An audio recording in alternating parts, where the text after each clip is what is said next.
Bienvenue à Animasia pour cette nouvelle année, pour cette nouvelle édition. Anne-Laure alias Gaïa et Fabien Fournier pour la première fois au Festival Animasia en tant que réalisateur de la web série Noob. Donc on est très content de vous retrouver encore cette année. Et on voulait vous demander déjà une petite rétrospective sur ces belles années que vous avez passées à faire le tournage des films depuis le crowdfunding. Donc comment ça s'est passé Est-ce que vous avez eu une différence entre le tournage avant le crowdfunding et après, par rapport financièrement parlant ou même techniquement ? Oui et non, c'est vrai que oui, effectivement, on a vu la différence parce qu'on a du matos qui envoie, clairement, des lieux magnifiques, des costumes encore plus beaux. Mais alors par contre, au niveau de la manière de faire, c'est resté exactement pareil parce qu'il a fallu faire un choix avec ce crowdfunding. C'était soit on restait avec du matériel plus modeste, mais on payait plus de compétences, évidemment, soit on ne prenait pas trop de nouvelles compétences, mais on avait du gros matos. Donc on s'est dit, bon bah voilà, on va prendre du gros matos et on va essayer de se former un peu plus pour prendre un niveau, que ce soit en effets spéciaux, les logiciels, etc. Mais l'ambiance est restée la même en fait, on reste en mode copain. Ce qui a changé aussi, c'est que maintenant on fait des sessions. C'est-à-dire qu'avant on tournait les week-ends quand on avait le temps, puisqu'on a chacun nos boulots. Là maintenant on a essayé de s'investir un peu plus et on a fait des sessions de 1, 2, même 3 semaines en fait à l'extérieur. On a fait la Normandie, on a fait les alentours de Lyon, les alentours de Carcassonne. Et là par exemple on revient de 2 semaines en Alsace-Lorraine.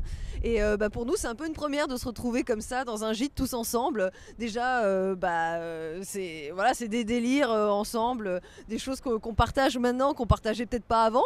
Et puis c'est vrai qu'artistiquement c'est plus sympa de faire une grosse session. Et ils ont le script à l'avance cette fois-ci, c'est-à-dire que forcément ça m'oblige à écrire une grosse partie du script, alors que sur les premières saisons, les 5 premières, ils avaient le script la veille, puisque j'écrivais ça la nuit qui précédait le tournage pour être sûr d'avoir les bons acteurs au bon moment. Et par ailleurs, vous avez donc, vous l'avez dit sur vos vidéos YouTube par rapport à faire un point sur où en était la série Noob, etc.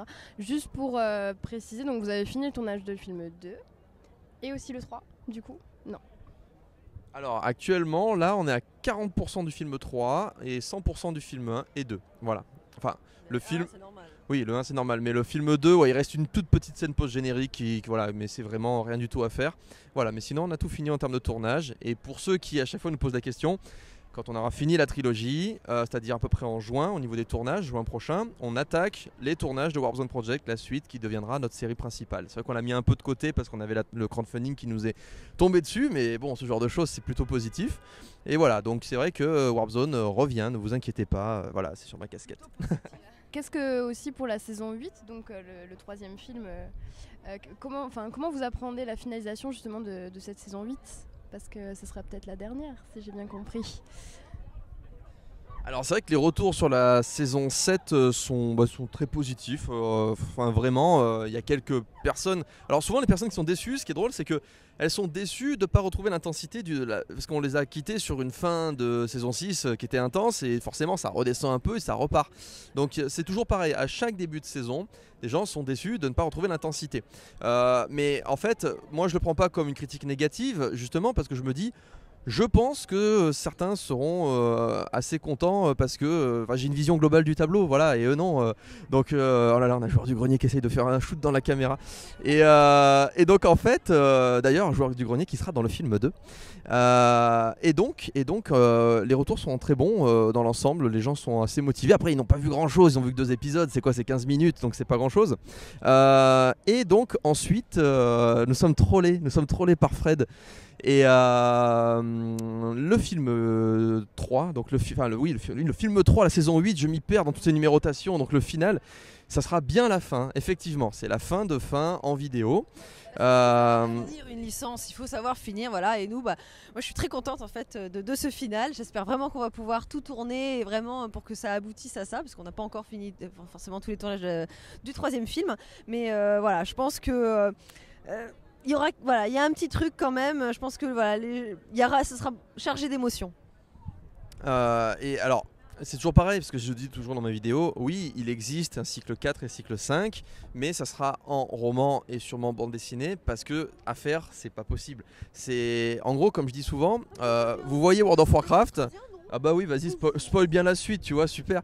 Donc le truc c'est que elle vient de vous balancer un gros spoil là, un truc de fou. Ah bah non, pas du tout. Et donc en fait, imaginez, là, pour l'instant, Noob, on va dire si ça peut être World of Warcraft, avec un brin de Final Fantasy parce que c'est guerre, magie, technologie. La suite, ça serait, on rajoute du Starcraft dedans. Donc je sais pas si vous imaginez la complexité. Là pour le coup, ce sera la vraie grosse guerre, magie, technologie, mais vraiment bien comme il faut, avec des créatures qui nécessitent des prothèses, avec des mondes aussi qui nécessitent d'autres végétations que les nôtres, donc du matte painting, etc. Stargate SG1 quoi. Ouais, c'est Stargate. Non, bah, c'est vraiment compliqué à faire et on n'a pas les moyens de le faire. Donc plutôt que de toujours suggérer des choses en disant bon bah là on peut pas le montrer, mais oh là là, je rentre d'une guerre, c'était vraiment très violent. La technologie a fait ceci et puis machin. Plutôt que de faire ça, on préfère le faire en roman ou en BD où là on n'a pas de problème de logistique, plutôt que de tout le temps suggérer des choses. Et donc vous m'amenez sur la prochaine question qui est sur quelles sont les nouveautés du côté d'Olydri donc, et surtout vous allez explorer le côté transmédia. Donc, exactement. Alors oui, le transmédia, c'est vrai qu'à l'époque on était un peu considérés comme des extraterrestres parce qu'on est arrivé avec du transmédia dans le monde de la web-série, donc c'est vrai que ça faisait bizarre. On arrive avec une web-série, puis ça sort en roman d'abord, et puis après en bande dessinée, puis après on a fait des petits jeux casual, et j'aimerais bien un jour faire genre un livre dont vous êtes le héros, mais sur Noob en fait, ça peut être des trucs comme ça. Mais ça c'est vraiment parce que j'ai moi-même beaucoup lu d'univers transmédia qui viennent du Japon et des États-Unis. En France c'était pas du tout développé. Et donc voilà, je pense que du moment où on me donne la possibilité de m'exprimer sur un autre média, je le fais volontiers quand ça sert l'univers. Par exemple, si demain je dois faire un manga, il faut me remettre le côté shonen, le côté combat que je peux pas vraiment faire, ni parce qu'on n'est pas cascadeur dans la série. Dans un roman c'est pas forcément très imagé, dans une BD franco-belge il n'y a pas assez de cases pour ça. Donc voilà, si un jour je fais le manga, ça sera plutôt ce côté-là qui sera mis en avant. Il faut que le support apporte une plus-value, quelque chose qui ne fasse pas doublon. C'est vraiment l'idée. Mais c'est vrai que c'est très compliqué puisque plus en plus, avec le nombre de saisons qu'on a aujourd'hui, le nombre d'informations distillées, à la fois dans la web série, dans la BD, s'il faut que chaque média soit indépendant, puisque c'est comme ça que tu as voulu en fait le faire dès le départ. Aujourd'hui, on voit que c'est de plus en plus compliqué et que même toi, des fois, tu te fais rattraper par des fans hardcore qui te disent ah non Fabien, là tu t'es trompé dans le prénom. Elle s'appelle pas Pénélope, elle s'appelle Elena. C'est-à-dire qu'on a une communauté qui est tellement à fond maintenant que c'est un peu eux les garants en fait de la cohérence du transmédia. C'est vrai. Et donc Gaïa aussi, parce que là en ce moment, comme c'était pas suffisant, on lance des spin-offs aussi. Donc il y a Neogicia qui se passe dans le monde de Noob mais sans le côté jeu vidéo. Et Gaïa qui lance le blog de Gaïa en bande dessinée. Donc c'est en gros c'est que font les noobs quand ils ne jouent pas aux jeux vidéo. Donc c'est vraiment leur aventure IRL. Enfin du moins quand ils ne jouent pas à Horizon. Elle pourra très bien montrer d'autres jeux. Mais voilà, en tout cas elle se lance là-dedans. Oui, m'a donné l'autorisation. J'ai pu récupérer nos personnages et puis leur faire plein de choses, de n'importe quoi. Voilà, j'ai repris le contrôle. Non bon d'accord, c'est sur validation de Fabien à chaque fois. Donc. Et donc à côté de ça, voilà, il va y avoir le retour de Warp Zone Project et puis donc Neogicia en toile de fond, on va voir pour la vidéo si ça peut se faire. Et voilà, nous, c'est vrai qu'il faudra aussi qu'on fasse le point, à savoir qui est-ce qui est encore disponible dans l'aventure, puisqu'on a déjà eu pas mal de départs. Rodolphe qui est parti travailler en Chine.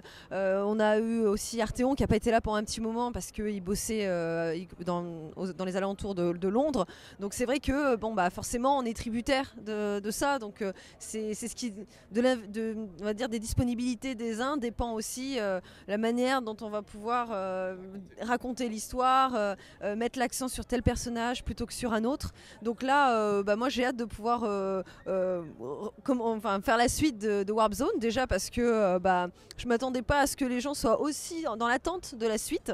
C'est pas un reboot pour Warp Zone Project, hein, c'est-à-dire que la saison 1 sera tout à fait dans l'arc scénaristique. C'est juste que je me pose la question à savoir si elle va s'appeler saison 0 ou saison 1. Enfin, c'est juste ça.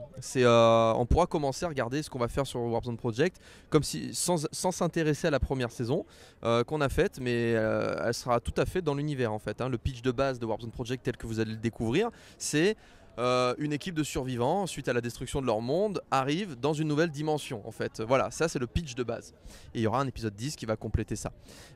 Donc voilà, mais on essaye de faire ça au propre, de pas trop s'embourber dans quelque chose de trop complexe avec le transmédia, etc. C'est pour ça qu'on essaie de faire des choses indépendantes qui se répondent quand même, et puis finir quand il s'agit de finir, parce que 12-13 saisons après on va plus s'en sortir, donc 8 saisons c'est bien déjà.